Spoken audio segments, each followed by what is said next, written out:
Welcome to Novara Live. I'm Moya Lothian-Mclean, and tonight my comrade in arms will be Mike Bankole. Mike, welcome. Always a pleasure, Moya. It feels like ages since we did a show together. Feels like ages since I've actually done the show full stop. I keep being on holiday at the moment, and long may it continue. Now, we've got a lot coming up on tonight's show. It's another bad day for Rishi Sunak's government. We'll run through exactly why. And a landmark Supreme Court ruling about the actions of a Met police officer could change police accountability. Plus, Starmer's purge of the Labour left continues. Stay tuned for all of that.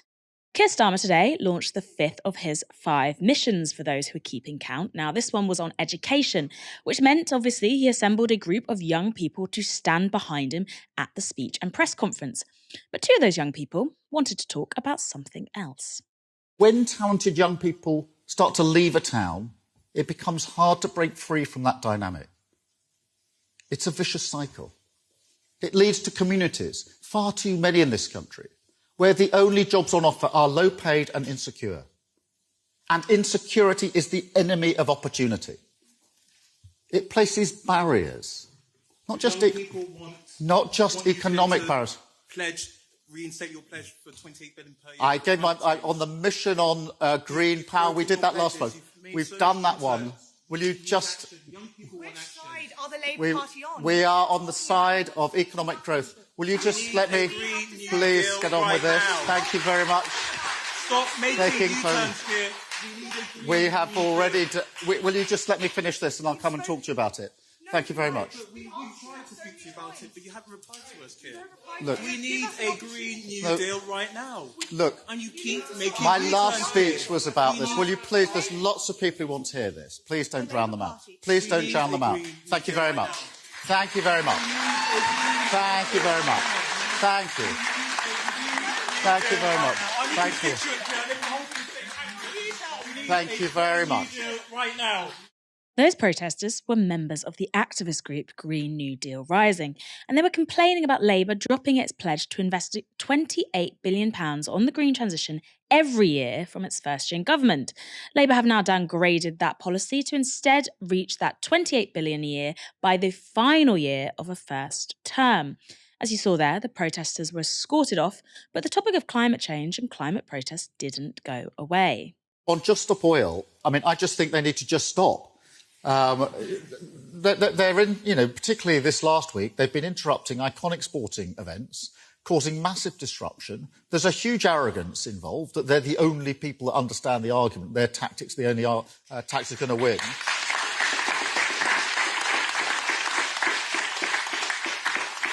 And when I put what they're doing against what we set out in our mission about clean energy, about net zero, you can see the difference between, protest and power. The gluing yourself, interrupting, interfering with other people's lives in this arrogant way, compared with the actual change we can bring about, which is, with a Labour government absolutely committed to clean power by 2030. Continuing on that theme of denigrating the value of protest, Starmer tweeted this after his speech. Labour's opportunity mission will give young people from all backgrounds the chances they want and need in life. I won't see working people held back any longer, and I'll never be shouted down or distracted from that mission. You can tell that he tweeted that quickly because he's written people twice and it hasn't been spell checked. Now, I'm joined by one of the people who did shout Keir Starmer down, Sophia Coningham, one of those activists who interrupted him during that speech. First of all, Sophia, can you start by telling us how exactly did you end up standing behind Keir Starmer? We decided to disrupt Keir Starmer's speech to obviously get across to him the importance of a Green New Deal. And we knew that the event was happening because quite a few people were young Labour members. And then when we got there, we were just kind of told to go up and stand on the stage and position and kind of be behind Keir Starmer for the photo ops. They could be like, look at all these young people who agree with our policies. And yeah, we kind of weren't expecting it. But then when we were there, we kind of felt we couldn't let the opportunity go to waste. So let me get this straight. You guys just turned up as young people at this event and then independently were corralled to stand behind Keir Starmer's props. You hadn't prepared any of that bit. No, I think they just kind of assumed that we were like young Labour members, which we didn't necessarily make clear yes or no. And then I think it was just kind of, come over here, and like, you're quite short, go to the front. And then suddenly I was like, half a metre behind him. Like, I'm going to be in all the photos. Wow. Okay. Now, some people have argued that Labour's downgrading of their pledge, 28 billion a year by the end of a first term, is still quite good. Do you agree with this? Well, I think Keir Starmer himself said the biggest challenge we face with tackling climate change is not climate deniers, but climate delayers. And I think that exhibits that Keir is exactly that. And what we're asking for isn't necessarily particularly radical or particularly out there. We want nationalisation, which is quite popular, a national nature service to create that economic growth that Keir Starmer talks about. We want a green jobs guarantee. We want a wealth tax for 1% and permanent windfall taxes. To me, that feels like that should be part of any progressive Labour policy. And if they're listening to young people and if they want to move our voices forward, and as I said in that video, if they're on our side and they don't side with polluters, it feels like a no-brainer and an easy win for the Labour Party that they're missing out on. Starmer in that video, when he was asked, what are you committed to? He said, we're committed to economic growth. I'm paraphrasing slightly, but he said, we're committed to economic growth. What do you make of a statement like that? Were you satisfied with his response? I think when he talks about economic growth, he misses the opportunity that potential government that he might lead has, in that the Green New Deal encapsulates so much more about economic growth. It's about social growth, but also about providing opportunities across society, which is what he talks about. He talked a lot in his speech about hope and optimism and wanting next generations to have the same things that he grew up with. Well, listen to us and talk to those young people that you say you want to create this future for. And, don't shout us down. And in any case, I think that's what he was doing, not us in that video, because we have tried to engage with him and all you get is a brick wall. You say you've tried to engage with him. What did that look like in the past? Well, obviously, you do all the usual, like, sending a letter, sending an email. The other boy who was with me is one of his constituents, and kind of it's nice protest. We went to the Labour HQ a couple of weeks ago to launch our kind of Labour Be Bold campaign, which is about basically saying that Labour have a massive opportunity in the next election and they shouldn't miss it, and that they need to really push climate forward as something that is essential for both this country. And I think when you talk about building a coalition in governments, young people are essential to that. And if you're alienating 18-year-olds, what on earth is a 6-year-old going to think of you? What could Keir Starmer commit to that would satisfy you so you wouldn't be interrupting him again? I think, obviously, to commit to reinstating his £28 billion a year promise and to agree to permanent and progressive windfall taxes, to commit to nationalisation of water and the railways, to bring in a national nature service to provide a different type of job for the future, and also to bring around a wealth tax for 1% to help fund some of these policies. So I think one of the issues at the moment is Labour are going around thinking that you can fund these policies while being fiscally responsible, whatever that means. But they're unwilling to face the reality of, if we want to create a good progressive government with policies for all and jobs for all, you have to invest and you have to not be afraid to do that. You're obviously a politically engaged young person. Are you someone who wants to put their vote in Labour at the next general election? How are you committed to Labour? Are you a member of Labour? So I joined the Labour Party when I was like 14, as you do. And kind of initially I was like, yay, because I was kind of quite involved in the climate strikes. And I thought, this is a way to push it forward through a more like mainstream approach. And kind of what I found time after time is that young people's voices just weren't valued. And kind of that you would often be in situations where, like, because of your age or because of kind of, I know, your race or your class, that you weren't really taken seriously. And you kind of saw a lot of the same like systems of oppression you see in society replicated there. So I think I will vote Labour in the next election because I feel like there's kind of no choice other than to do that. But I wouldn't necessarily be compelled to go and canvass or talk to my friends or those who are less politically engaged to say, come out and vote, get your provisional so you can have ID to vote.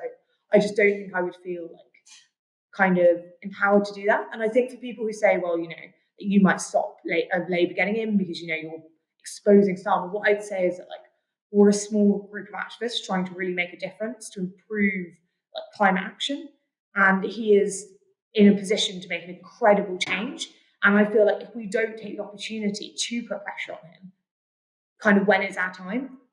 I thought that was a really interesting point that you said you're going to vote Labour anyway. As a young person, Starmer is sort of, I think, banking on this idea that by default, the Labour Party are going to be the only political option. But what do you think it does to young people like yourself? If you're going to vote Labour, but you're going to be reluctant, you won't go on canvass, do you feel more politically disengaged from parliamentary politics if the Labour Party is not representing the issues that you feel should be front and centre, like the climate?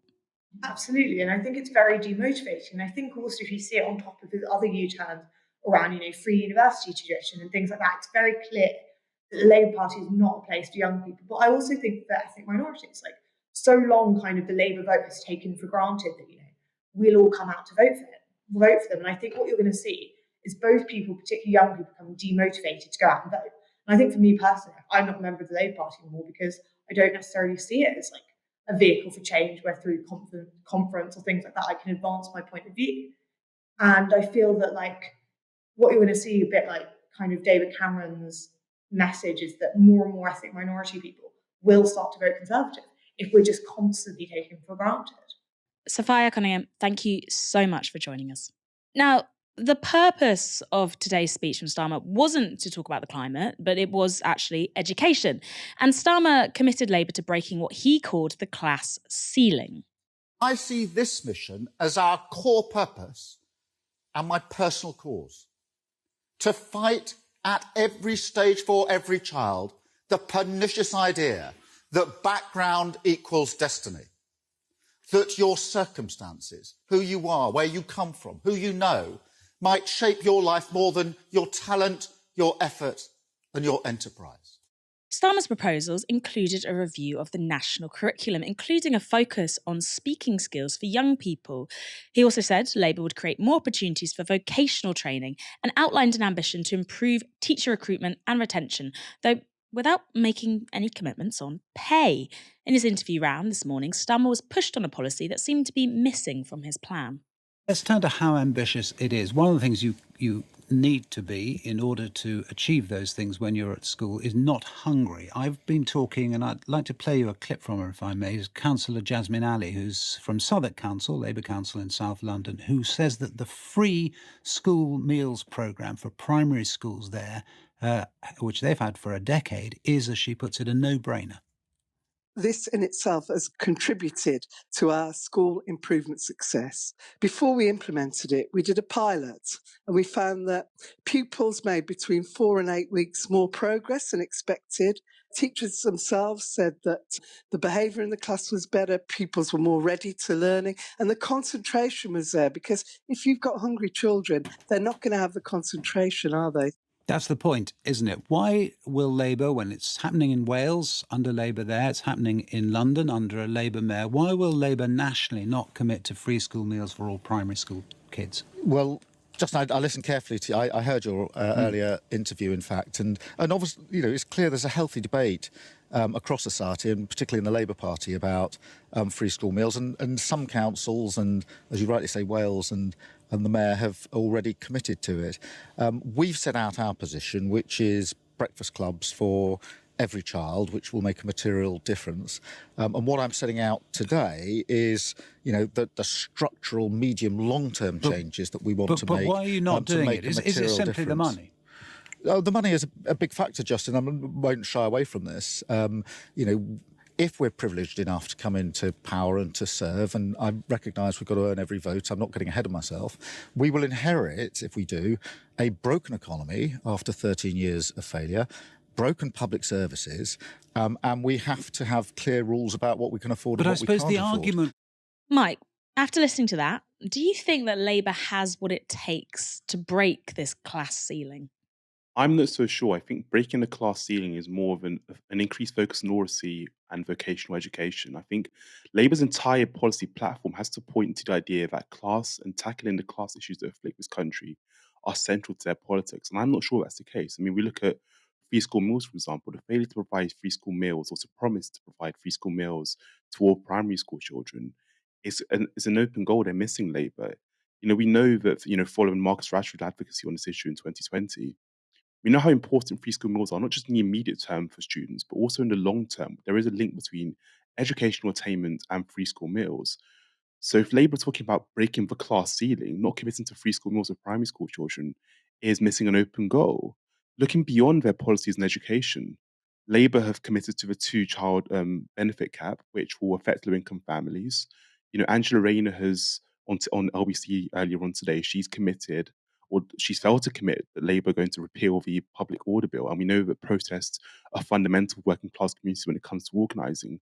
So when you look at Labour's entire political kind of agenda at the moment, there's nothing in it to suggest that they're trying to address the issue of class that afflicts this nation, whether it's in education, whether it's in housing. Even in housing, last week I spoke to Novara about Labour committing to the right to buy scheme. Now that has ate into the stock of social housing in this country. So across the board, education, housing, all of these different sectors of policies, Labour haven't, focused on addressing the big issues that affect some of the, poorest families in this country, some of the families that are struggling the most in this country.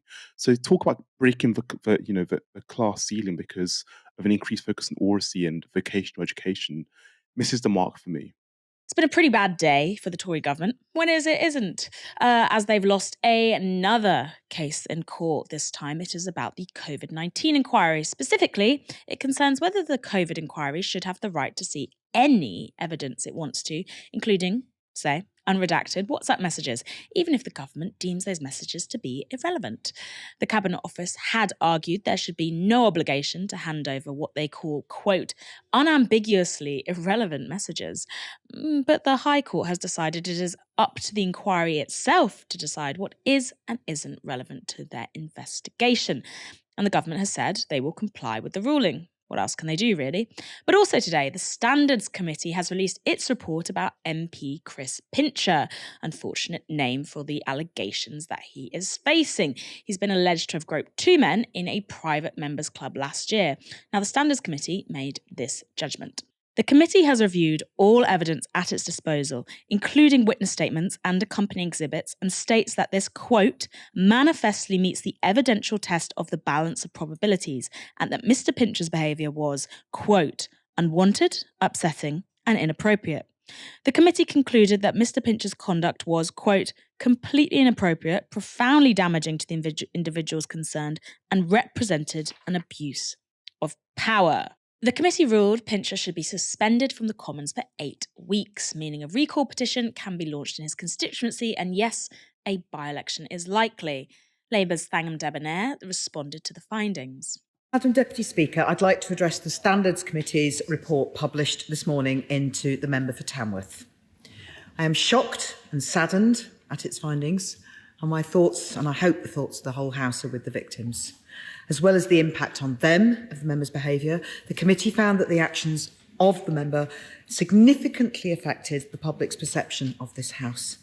I'm afraid to say that shamefully it appears the Conservative Party had protected and even promoted him. The allegations levelled at Chris Pincher were part of the downfall of Boris Johnson. That was after it emerged that Pincher had been investigated for his conduct 3 years before. Yet, despite knowing this, Johnson has still appointed him Deputy Chief Whip and insisted on standing by him.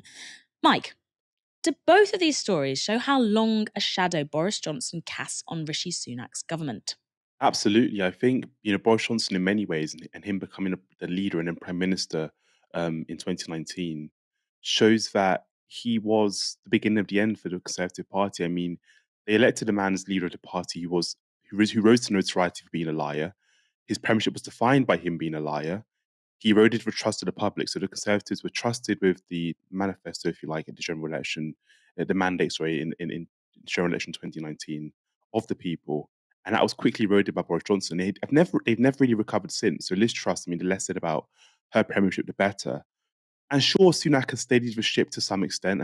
There aren't that many scandals at the moment when it comes to the Conservative Party. But, the spectre of Johnson looms large, and I think that most voters will turn away from the Conservative Party at the next general election. We are looking at, likely a Labour and Starmer-led government following the next general election. So the spectre of Johnson looms large, partly because it was the beginning of the end for Sunak and the Conservative Party. What's also interesting is actually a lot of Johnson's authoritarian policies are still being pursued actively by Sunak's government. So the public order bill, the elections bill, the Rwanda policy was kind of birthed, or the beginnings of it were birthed under Johnson's government as well. So the spectre of Johnson looms large not only because it led to the beginning of the end for the Conservative Party, but also because the Conservatives are committed to his authoritarian approach to politics, which isn't very popular amongst the British public and will cost them for next general election. Yeah, Boris Johnson is so fascinating because it did rather feel that the Conservatives had, which way modern man, and they chose the path where they were like, we're going to go with the cartoonish confidence huckster and hope that it works out. It's this short-termism that I'm always talking about. They're like, we want the votes in the short term, we want the popularity. Who cares if he's clearly unfit to be a long-term leader or somebody that actually has a long-term strategy for this party and is merely out for himself? He'll get us the votes in the short term. A death knell. But then again, it also marks the end of the traditional Tory cycle. They rule and rule and rule for about 13 years. They suffer from their own overblown amount of power. Then Labour come in for a little bit. Everyone gets fed up with them. The Tories sit in opposition, come back in and do it all over again. Will we be here again in the next, 23 years saying the same thing about another Tory minister? Maybe not if the climate has ruined us by then. But if we get that sustainable development on the go, then let's meet here and talk about the next Boris Johnson in 23 years.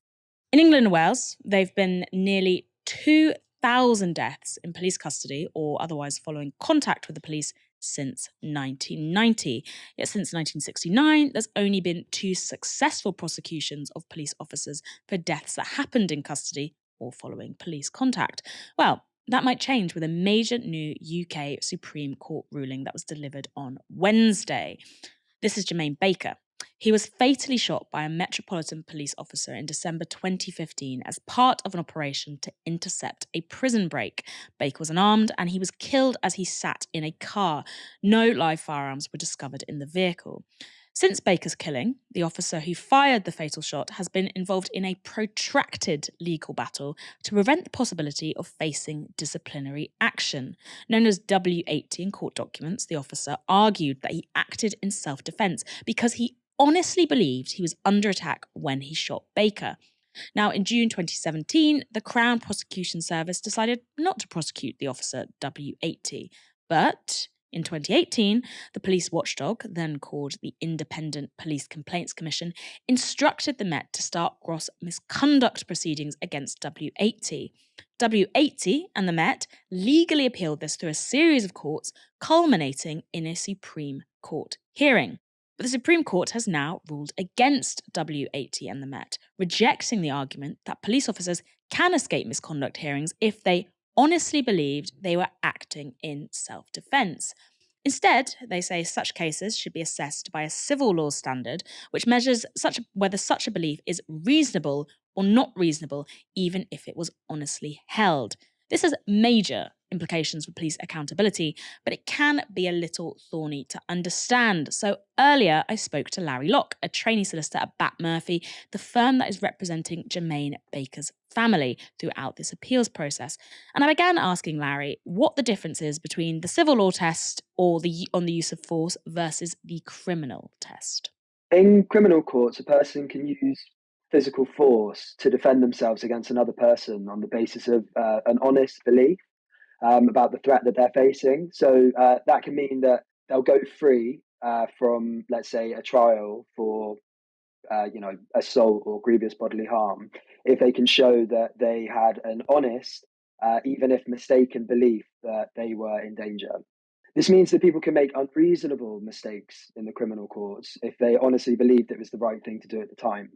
That plays out in the criminal courts. In the civil courts, however, there's an additional threshold for self-defense in order to rely on it as a defense. That threshold being that of reasonableness. Not only do you have to show that it was an honest mistake that you made, but also it was a reasonable mistake for you to make as well. I think there's quite a good example that's come out in the criminal courts against police officer recently in the case of Jordan Walker-Brown.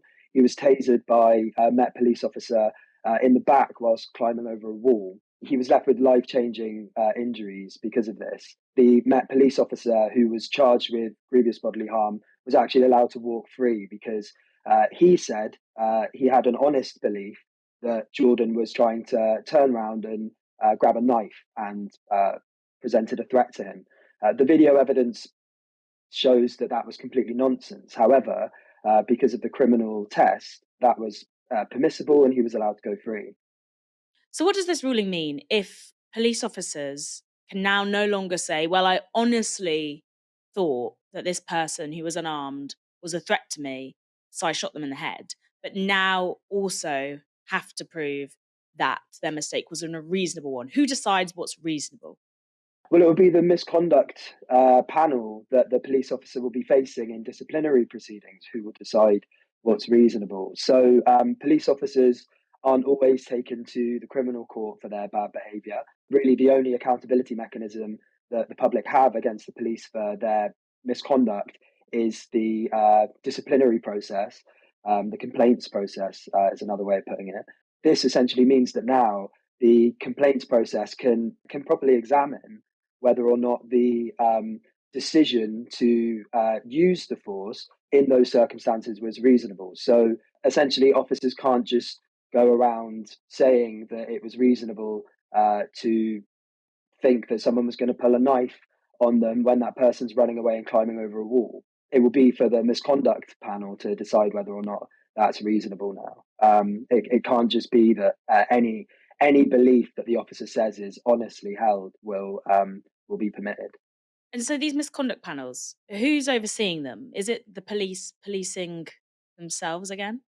Misconduct panels will either be will usually be overseen by the IOPC or the Director of Professional Standards, depending on the seriousness of the offence. Yeah, if it's the Director of Professional Standards, it's the police policing the police, marking their own homework often. If it's the IOPC, it's usually a little bit more rigorous. Surprisingly, in this case, this Jermaine Baker's case, the IOPC were actually in favour of the higher standard, the civil standard for ensuring the officer couldn't just rely on simply just an honest mistake, which in some ways suggests that maybe they do take seriously at least the appearance of accountability in the disciplinary process.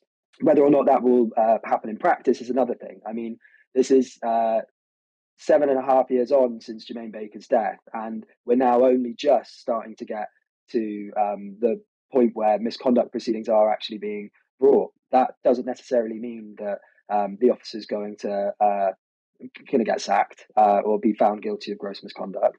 It may be that actually the misconduct panel side with W80. It's not necessarily clear yet, but at least the accountability mechanisms are more empowered than they were before this case. Has this ruling by the Supreme Court been at all influenced by political sea change? I know the law likes to think that it is completely objective and removed from the context that it operates in, but we know it's not. You know, the police are in a very public crisis right now. Do you think we would have seen a ruling like this made, I don't know, 10, 20 years ago? I mean, the Supreme Court were quite explicit about the fact that this was to ensure that the disciplinary process seems a lot more robust. If they'd adopted the criminal mechanism, then officers who acted not only wrong, but unreasonably wrong in using force or killing someone might not be held to account. So the Supreme Court, having said explicitly that they're trying to act in the interests of a robust disciplinary process, is definitely telling. Also, the fact that the IOPC, as I said, backed the family's arguments in the Supreme Court is also pretty telling too. Whether or not this is going to lead to drastic overhaul and new forms of oversight is another question, really. I mean, the fact is the Met backed W80, their officer, all the way to the top of the Supreme Court in arguing that unreasonably wrong decisions that could lead to a loss of life should be held outside of the accountability process. If the Supreme Court's going in one direction, it doesn't seem like police forces like the Met are following suit. What could be the wider impact of this ruling on police accountability? You know, we're talking about things like gross misconduct hearings, disciplinary hearings, but what does that result in for an officer? We're talking just about sackings here, we're talking about criminal proceedings. Usually it results in an officer getting a black mark against their name if they commit any misconduct. Anything more serious than that, if it goes to the gross misconduct or to an actual hearing, then yeah, the possibility is that the officer gets sacked.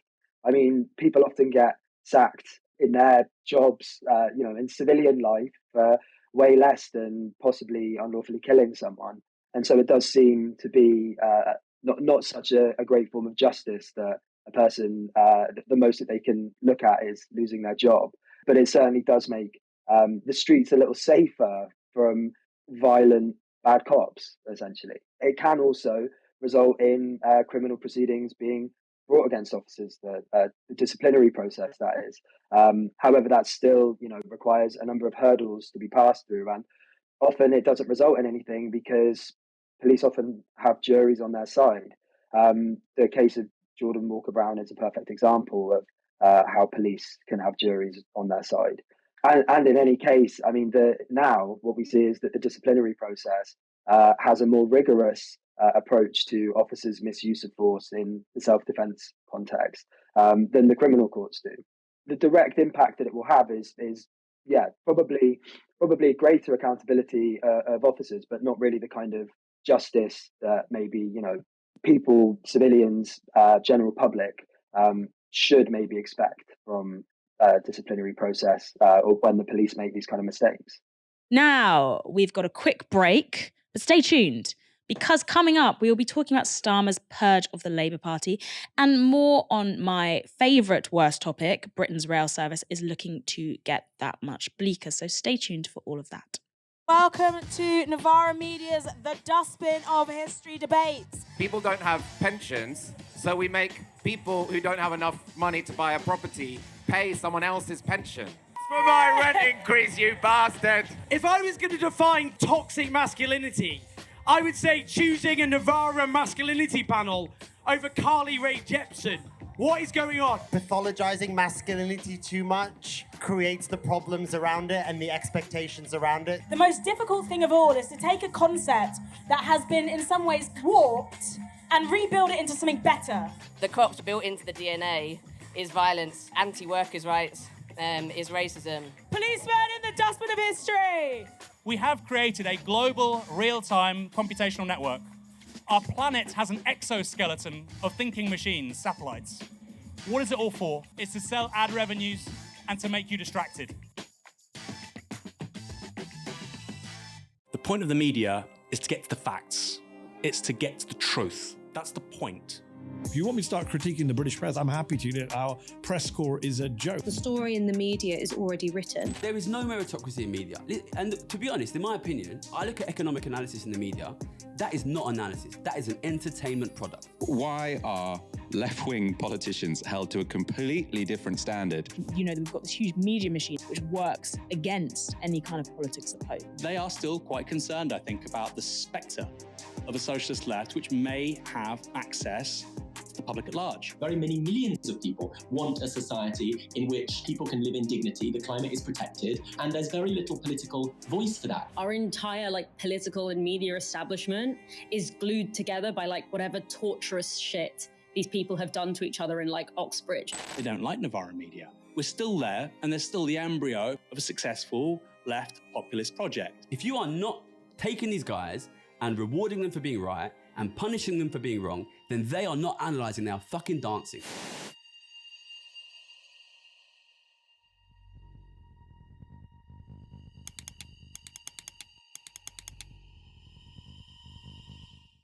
That is right. Here at Novara Media, we're entirely powered by you, our audience. And if you want to support independent, truthful media, then head to novaramedia.com/support and donate 1 hour's wage a month or whatever you think you can afford. That link is in the description, and hopefully it'll get us to far more festivals and appearances around the UK than just Glastonbury, because I have many more cowboy hats that I want to wear when I'm talking to everyone who supports us so much. On Wednesday's show, we covered the news that nearly every railway station ticket office in England is set to close. The announcement was made by the Rail Delivery Group, which represents the train companies running England's railways under contracts issued by the government.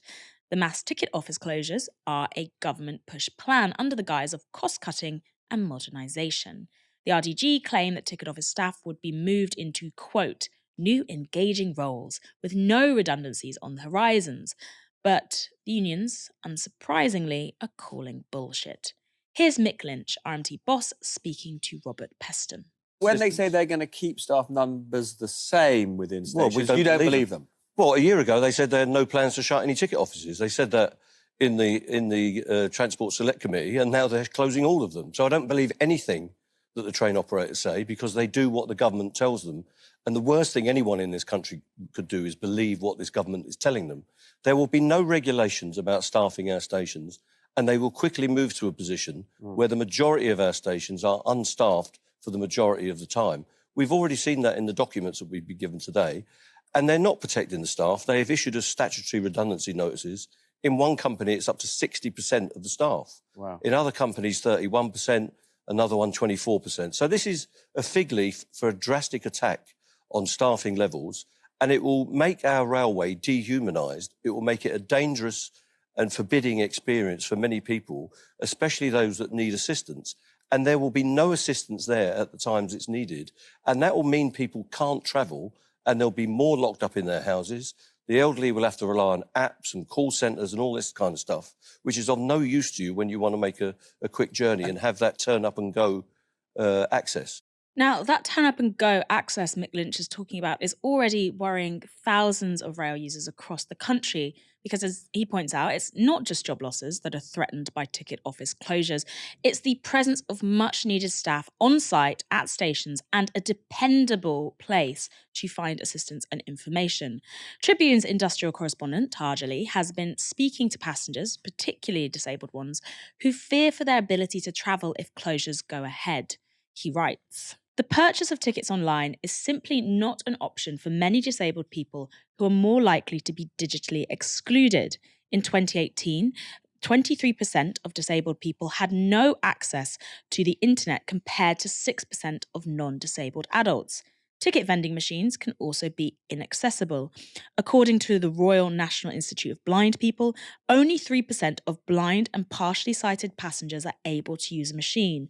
The disability equality charity Scope has previously highlighted how life for disabled people costs £583 more on average a month, a brutal financial penalty exacerbated by the cost of living crisis and likely to be compounded further by the removal of ticket offices. The 50% wheelchair user discount, for instance, can only be purchased at ticket offices." The piece also features testimony from a range of disabled train users, such as Kath, who lives in Yeovil. Kath is registered severely visually impaired and uses a white cane. She can't see ticket machines, and she needs assistance to find the right platform for her train. And guess what? It's ticket office staff that she relies on for that assistance. Ticket office staff give me instructions about where to walk safely, especially when there are a lot of passengers. They give guide assistance where you hold onto their elbow and they lead you. I don't know how I'd cope if they disappeared. I use stations like Yeovil Junction, Castle Carey, Exmouth. The other day it was Bridgewater. All of those stations have only one member of staff at a time, and that is the ticket office staff. They will help me at Yeovil Penmill and Yeovil Junction, which both have steep footbridges with 15 to 20 steps on each side before each platform. Taj Ali also spoke to Jane, who is elderly and registered blind, about her need for ticket office staff to be present in order for her to travel. Jane said this, "I'm now almost completely blind. I'm not very computer literate either, so I always use the ticket office. They know who I am and what ticket I need. If they take the ticket office away and they have these roaming officers, how on earth will I be able to find out where I get my ticket from?" One more. This account is from Sarah Ledbetter, who lives in a rural village and uses a guide dog. Sarah said this, "I need a member of staff to help me on the train, to put a ramp out for me and to tell me when my train is delayed. I can't read any print as I'm visually impaired, so I rely on staff telling me what's happening." It's pretty clear-cut stuff. If you get rid of the ticket offices and the passengers who need the trains most and assistance using those trains, they're the ones who are going to suffer. Of course, this is part of the long-running managed decline of England's railway infrastructure. Services are at breaking point. Last year, Guardian analysis found that more than half of all train services departing from England's 15 busiest stations had been disrupted. And think about it, if that is the level of service being delivered at major transport hubs, imagine how bad it is in even more neglected towns and cities. That Guardian reporting also found that stations in the North and the Midlands suffered disproportionately from delays and cancellations. Rail prices in England are the most expensive in Europe, despite being some of the most unreliable and poorly maintained services. In the likes of Germany and France, for example, last year, free train travel schemes were being rolled out amid the cost of living crisis. But here, the government's banging this drum of cuts. It's the same story as the water companies. They privatised this national infrastructure, then they franchised it out to train companies who are making big profits and have not invested in that infrastructure at all. Now they're coming and saying, oh, it's too costly, we've got to make these cuts. And who are suffering? The workers and the passengers who use them. Ironically, some of these train companies are made up of foreign investors, like the Trenitalia, which is a subsidiary of Italy's state-owned railway. And the excuses that they're using to make these cuts are passenger numbers are down. Well, passenger numbers are down. The train's so poorly run that people who don't have to use them are not using them. Why would they use them when train travel is so rubbish? But the people who need them and depend on them fully and have no other choice but to use them are the ones who are going to be most affected by this. We need to be making train travel the safest, fastest, most efficient form of public transport in order for this green revolution. And the neglect that areas outside of London have suffered when it comes to linking up different spaces is completely linked to the general managed decline of industry in those areas, of the economy in those areas. You look at something like Leeds, where is the metro system in Leeds? It makes no sense. Mike, I want to talk to you about this. The transport system in England, I think a lot of conversations at the moment focus on London. Have you noticed a decline in London transport? But also, what do you think about the general decline of train travel across the country? I mean, there is a general decline, and I think the closure of these offices, as has been mentioned through so many of those quotes, is going to hit those who are, disabled, who need assistance the most, the hardest. And that really hurts. And I feel like this is an extension of years and years of austerity that we have seen under this Conservative government, where they make these cuts, and the people that are hit the hardest are the people that are most vulnerable in society. It's hard to take, especially when we spoke earlier about Labour and class, and the Conservatives obviously have huge issues when it comes to protecting the most vulnerable in society. And you kind of feel like, who's fighting for these people? I've noticed in general that there is a decline in inequality of of trains. I think one thing we focus on with transport, one thing that's probably the wrong thing to focus on in transport, is the idea of trying to get people to London faster. And actually, London, I think we are probably blessed with some of the best transport, relatively speaking, in the UK. I think we actually need to focus on, building up other parts of the UK and making sure that they have adequate transport when it comes to getting to work, when it comes to buses. This is something that, Andy Burnham has spoken about quite eloquently at times. So, yeah, these cuts really are going to hit, people quite hard in this country, and we need to focus on improving the quality of transports across the board in this country. Damn right. And what I want to add is, we talk a lot about the shrinking of these services, the shrinking of this infrastructure. It's not over yet. The whole point of this is so we can fight back against this. There is a consultation that's taking place on these train office closures. Each individual company across the rail delivery group has to consult with the public about whether this is a good idea.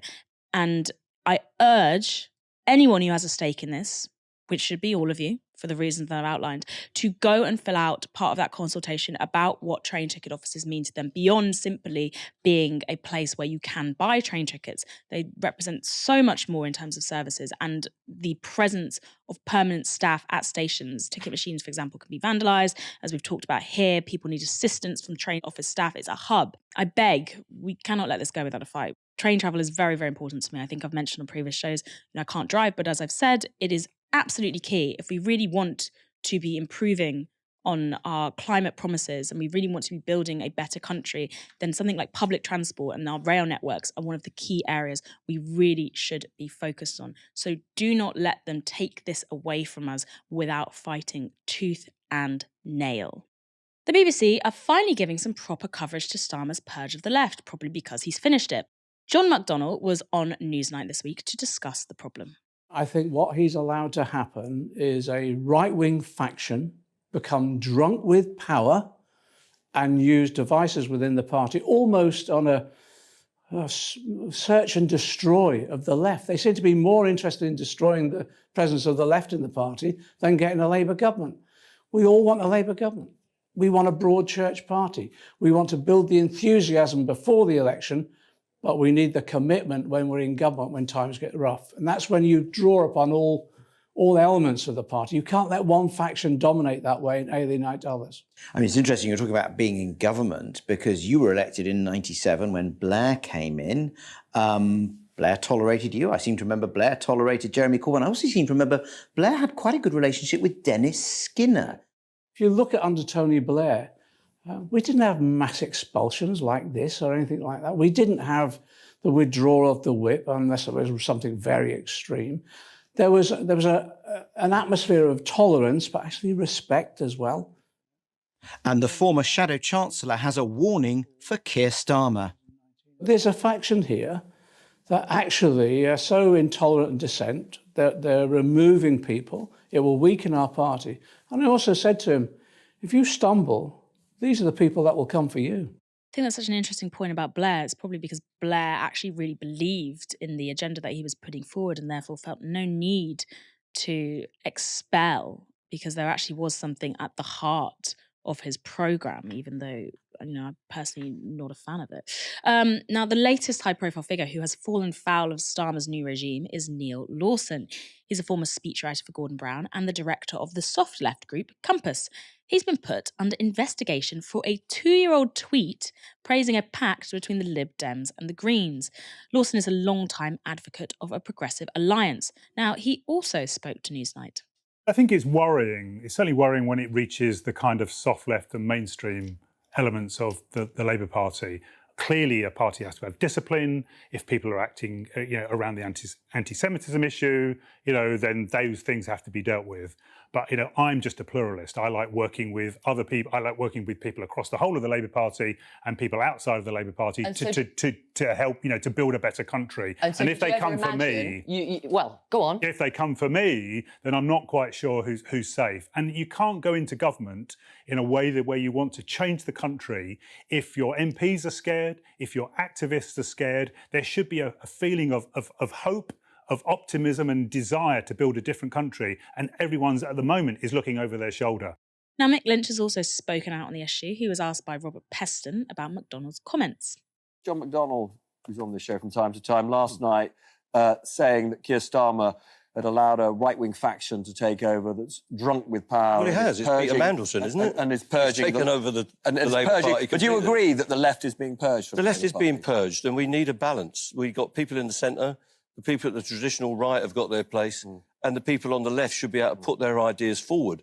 Many of the ideas that John McDonnell put forward during the last couple of election campaigns have come to fruition, such as broadband being something that everybody in the country needs. People need digital access, that we can control the power of the utilities companies, and that our water companies are completely corrupt, as we found out in the last couple of days, and that public ownership itself is good in and of itself. Those ideas have come back. Keir Starmer needs to be putting some of those ideas forward in terms of housing, funding our NHS, and turning this country around so that people can believe in him, rather than triangulating around what he thinks Middle England thinks. He needs to deliver for working people. That's his job. And he needs to show that he's going to get on with it.